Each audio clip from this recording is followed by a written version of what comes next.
Dan saya khawatir saudara, melihat negara kita ini saya khawatir. Ini kalau terus menerus dibiarkan begini, Indonesia bisa bubar. Bisa bubar saudara. Besok Aceh bisa negara sendiri, Sumatera Barat bisa negara sendiri, saudara, Kalimantan bisa negara sendiri, Sulawesi bisa negara sendiri, Papua bisa negara sendiri. Bagaimana tidak kalau korupsi dibiarkan? Dikit-dikit yang dipikirin bagaimana ngambil pajak, dikit-dikit yang dipikirin negara untuk ngambil pajak. Saudara, dalam ilmu sosial politik yang pernah disampaikan oleh Ibn Khaldun rahimahullah, seorang filosofi besar dalam bidang sosial politik, saudara, kalau negara sudah bergantung kepada pajak, saudara, itu tanda atau indikasi kuat kalau negara itu sedang bangkrut. Jadi negara kita ini sedang bangkrut. Nah, pejabat jangan marah kalau dibilang bangkrut. Fakta, kalau nggak bangkrut kenapa ngambil pajak?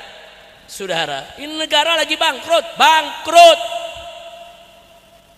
Saudara, dulu di zaman Orde Baru, zamannya Pak Harto, saudara, Pak Harto tuh bikin BUMN. Bahkan di daerah ada BUMD. Untuk apa, saudara?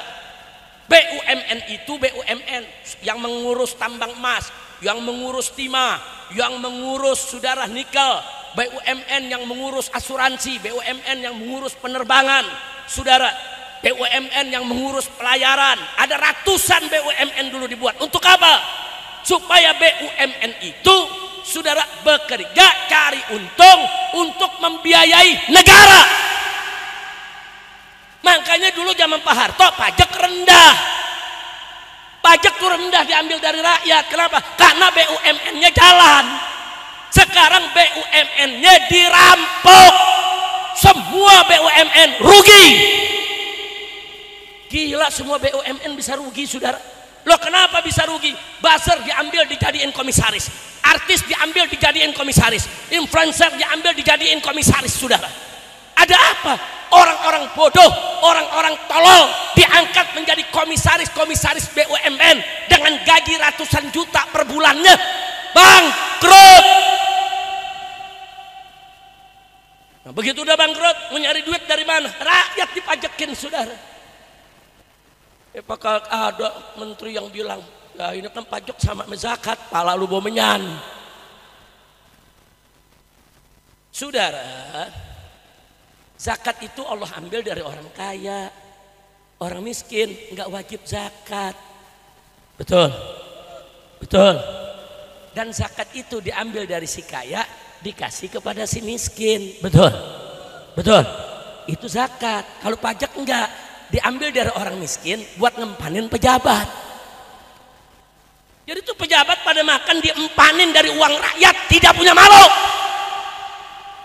Nah, begitu sekarang orang ribut di mana-mana pajak, mereka marah, saudara.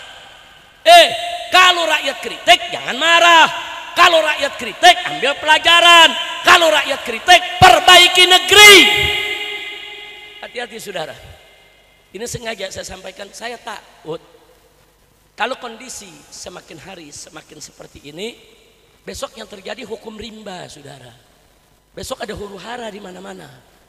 Kalau besok ada huru-hara, ada penjarahan, ada perampokan, ada begal, orang seenaknya ngambil harta orang lain, saudara, hancur ini negeri. Makanya Nabi udah ingetin dari jauh-jauh hari. Apa kata Nabi? Idza wusidal amru ila ghairi ahli fantadhir sa'ah. Kata Nabi, kalau suatu urusan diserahkan kepada yang bukan ahlinya, ya tunggu aja kehancuran. Nah, sekarang komisaris BUMN, saudara, diserahkan orang-orang yang gak jelas. Dikasih influencer, dikasih buzzer, saudara. Nah, bagaimana orang-orang model yang selama ini menghina ulama, menghina agama, menghina Islam, bahkan ada koruptor diangkat lagi jadi komisaris. Apa ini negeri, saudara? Nah, jadi sekali lagi kondisi negara kita ala khatarin azim. Ini negara sedang dalam bahaya yang sangat besar, very danger, saudara. Nah, karena itu yuk, jawaban untuk ini semua, pertama kita lebih mendekatkan diri kepada Allah agar Allah subhanahu wa ta'ala menolong kita semua. Yang kedua, kita mesti lebih merapatkan ukhuwah di antara kita, saudara. Jangan tinggalkan ibadah, pererat ukhuwah kita. Sebab kalau kita nggak mendekatkan diri kepada Allah, maaf, kalau besok terjadi kebangkrutan negara ini, saudara, Maka Indonesia ini bisa terjadi huru hara. Nanti manusia di mana-mana perilakunya seperti binatang. Rampas sana, rampas sini, bunuh sana, bunuh sini, saudara. Dan itu tidak akan bisa lagi dikendalikan. Tidak bisa dikendalikan oleh tentara, oleh polisi atau siapapun, saudara. Nah, maka itu agar hal itu tidak terjadi, pertama tingkatkan iman takwa kita kepada Allah Subhanahu wa taala. Yang kedua, tingkatkan persaudaraan kita semua, saudara, supaya kita kompak. Kalau terjadi hal-hal darurat, kita bisa jaga, saling menjaga satu sama lainnya. Jaga kampung-kampung kita, jaga rumah-rumah kita, jaga masjid-masjid kita, jaga pasar-pasar kita, agar kita tidak mudah terprovokasi oleh siapapun.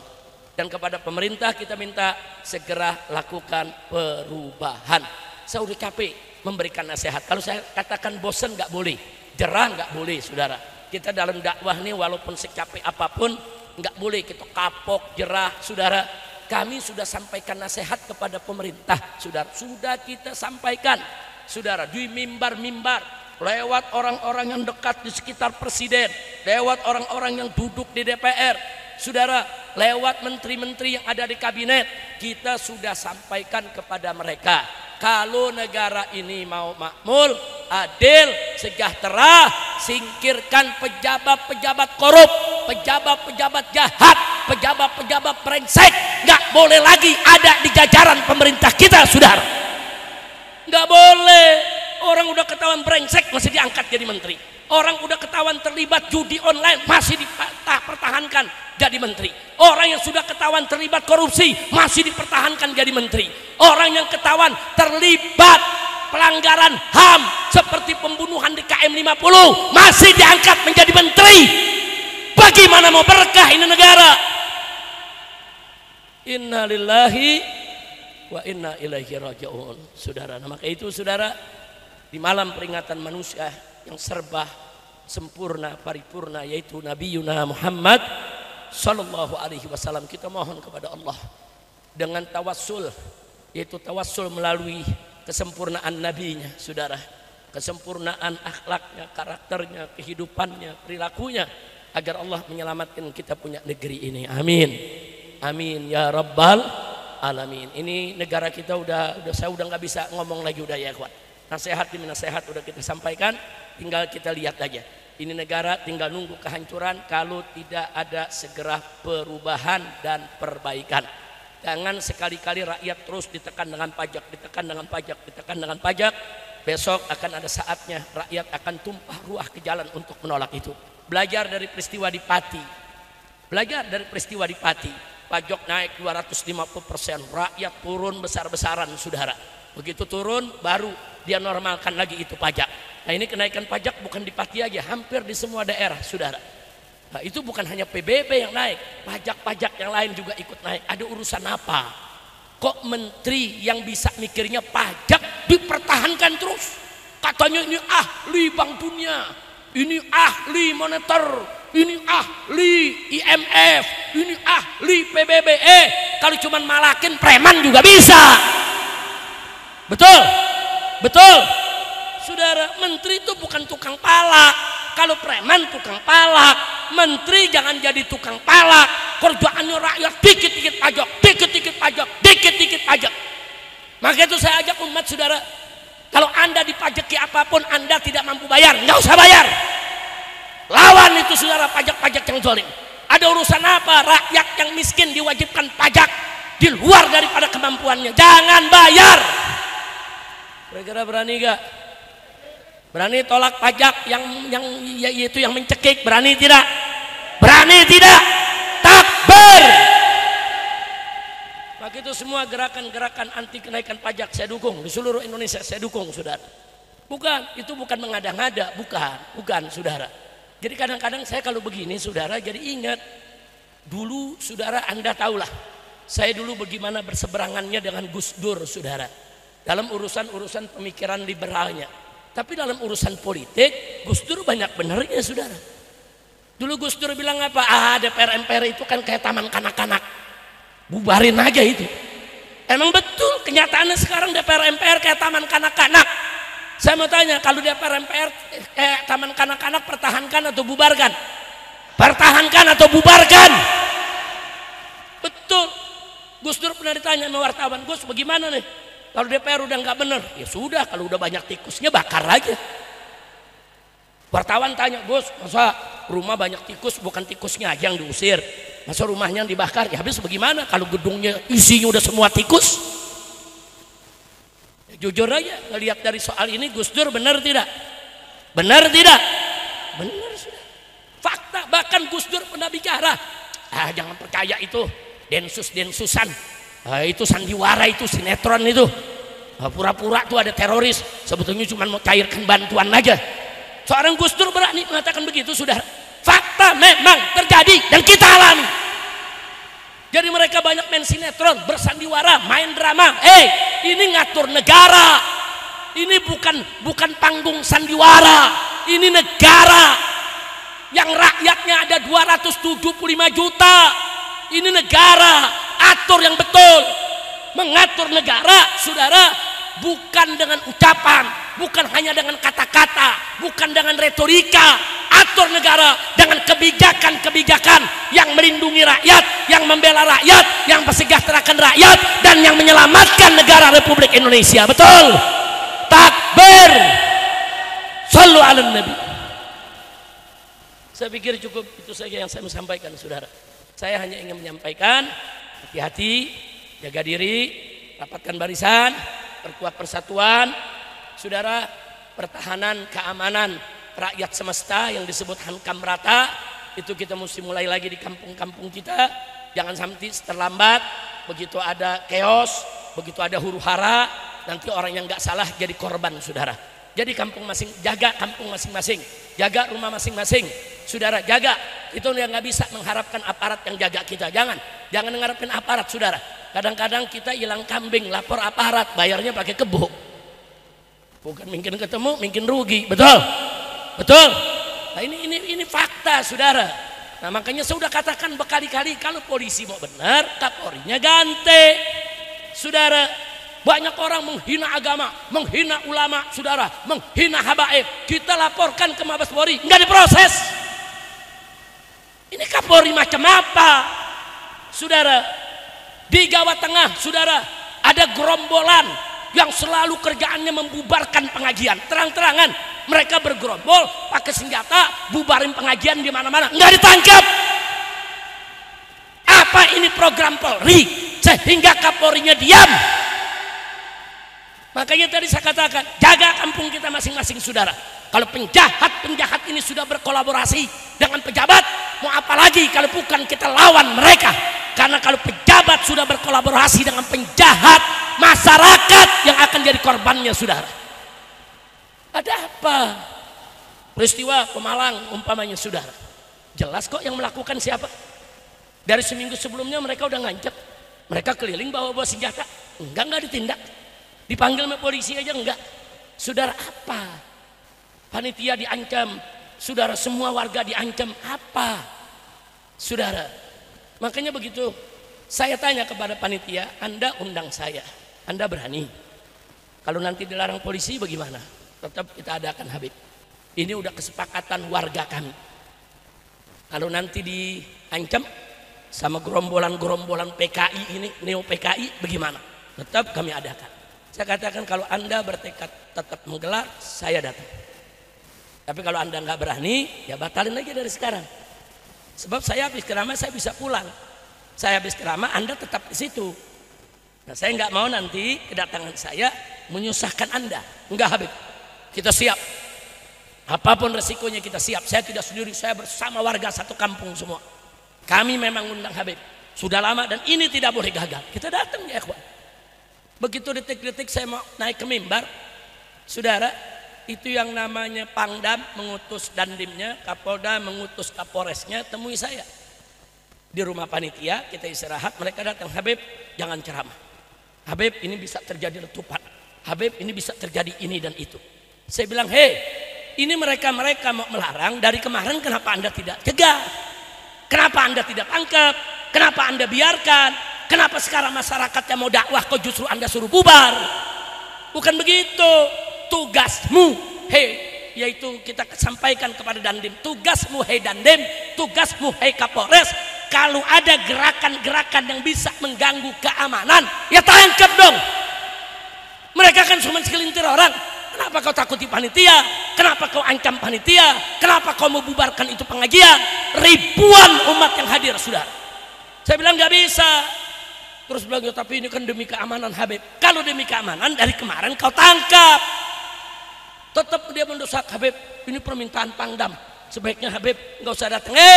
Kalau malam hari ini seorang Habib Rizik gagal ceramah hanya gara-gara gerombolan neo PKI Mas Semili, besok semua habaib, semua kiai yang muhibbin kepada habaib akan dibatalkan acaranya. Betul? Saya bilang nggak bisa, saya akan naik saat ini. Nggak bisa, Anda jangan coba-coba larang saya. Jadi sekarang ya kita bagi tugas. Saya akan naik, saya akan tenangkan umat. Ribuan umat tidak akan pernah bikin ribut kalau mereka tidak dipancing. Betul? Anda tugasnya turun sekarang, usir itu mereka, tangkap itu mereka yang ingin membubarkan pengajian. Habis itu saya berangkat, saudara. Saya berangkat, saya naik ke panggung, saudara. Enggak, umat enggak ada yang bikin ribut. Saudara, umat semua tenang, ribuan umat. Bahkan ribuan umat enggak tahu kalau di belakang ada yang ribut, saudara. Enggak. Ini panggung di sini, ini umat ribuan yang hadir. Ini di kanan kiri ini ada gang, saudara. Orang-orang yang ingin membubarkan umat masuk dari gang-gang tadi, saudara. Dan Laskar FPI bersama batiknya, saudara, dari pagi sudah membuat peta lokasi. Oh, ini ada celah. Oh, ini ada gang. Oh, ini ada lubang. Oh, mereka bisa masuk dari sini. Di situ kita buat pertahanan, saudara. Laskar FPI tahu kok polisi nggak tahu. Laskar FPI tahu di mana nih neo PKI bakal masuk, saudara. Kok tentara nggak tahu? Bohong. Kecuali memang sengaja mereka biarkan, saudara.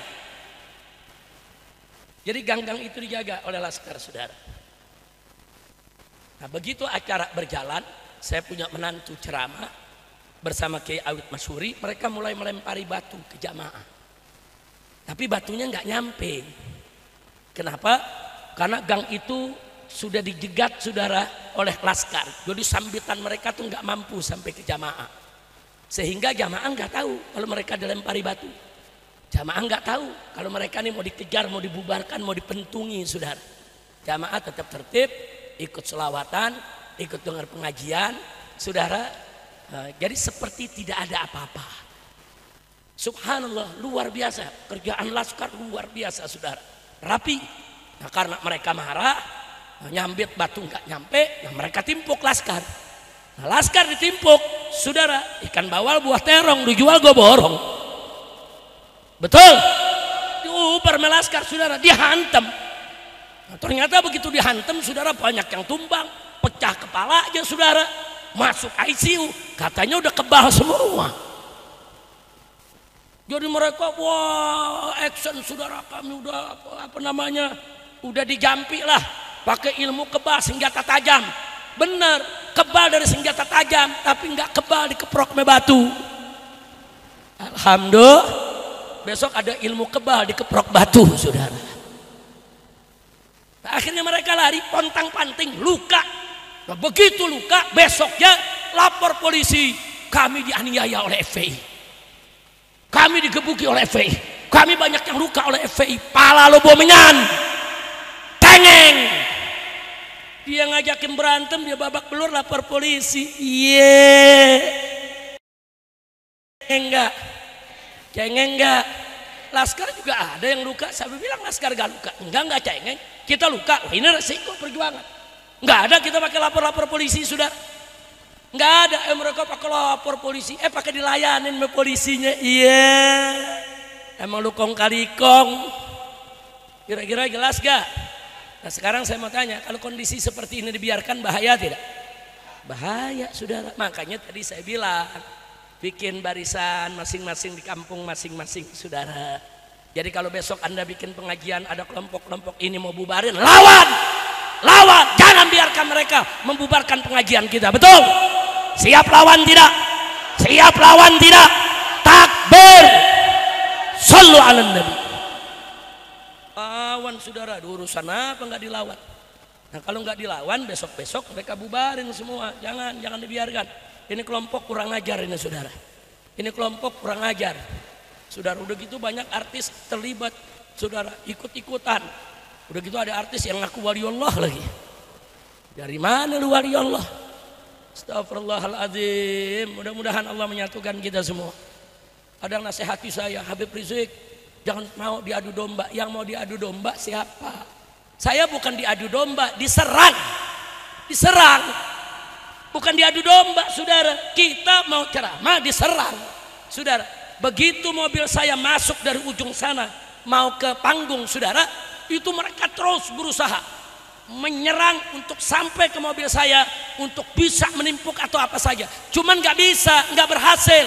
Karena pertahanan askar begitu kuat, begitu bagus, begitu efektif, saudara. Mereka berusaha. Kalau sampai jebol, saudara, kemudian mereka pentung itu masyarakat, bubar itu pengajian. Banyak anak-anak, banyak perempuan, ada nenek-nenek, ada kakek-kakek. Kita bayangkan kalau terjadi kepanikan, berapa banyak yang akan jadi korban. Polisi tahu, tentara tahu, kenapa kalian diam? Jangan, saya sudah sampaikan ke Pak Dandimnya, Pak Kapolresnya, apa ya? 40 tahun saya ceramah. Saya keliling Indonesia kemana tempat, dalam sampai luar negeri. Enggak pernah tuh habis tablik akbar ribut. Enggak pernah. Habis tablik akbar, saudara ada foto-foto sama panitia, salaman pelukan dengan para ustadznya, jamaahnya, makan kebuli yang disediakan, saudara, kadang-kadang ada hidangan. Enggak, kita enggak pernah ribut. 40 tahun saya ceramah enggak pernah ribut. Kenapa kali ini ribut? Ya karena diganggu. Dan gangguan ini kita punya rekamannya. Mereka membunuh saya. Habisi Habib Rizik. Colok matanya Habib Rizik. Bunuh Habib Rizik. Dipikir kita bakal lari. Oh enggak, saudara. Enggak. Datu-datu kami, saudara, dulu berjuang di medan Allah Subhanahu wa ta'ala. Dari mulai Nabi. Bagaimana Nabi diracun. Bagaimana Nabi, saudara, mau dibunuh. Bagaimana Nabi mau diperangi. Kemudian datang Sayyidina Ali, bagaimana beliau matinya dibunuh. Datang Sayyidina Hasan, bagaimana Sayyidina Hasan diracuni. Datang Sayyidina Husain, bagaimana Sayyidina Husain sekeluarga dibantai. Jadi kalau Ahlul Bait, saudara, difitnah, dicaci maki, dimusuhi, dihina, dibunuh, diracun, dibantai, itu udah biasa, saudara. Itu tantangan di dakwah. Jangan takut-takuti kami dengan itu semua, ya ikhwat. Nah karena itu sekali lagi tolong saya minta seluruh umat Islam dimanapun anda berada, bikin barisan-barisan di kampungnya masing-masing. Pokoknya kalau di mana saja, di Pulau Jawa ataupun di pulau lainnya, kalau ada kelompok-kelompok yang suka membubarkan pengajian atau mengganggu kiai, mengganggu habaib, atau mengganggu masjid, atau mengganggu pesantren, lawan. Jangan biarkan mereka ada di tengah-tengah kita. Setuju tidak? Siap lawan mereka, siap habisi mereka. Takbir. Sallu ala Nabi.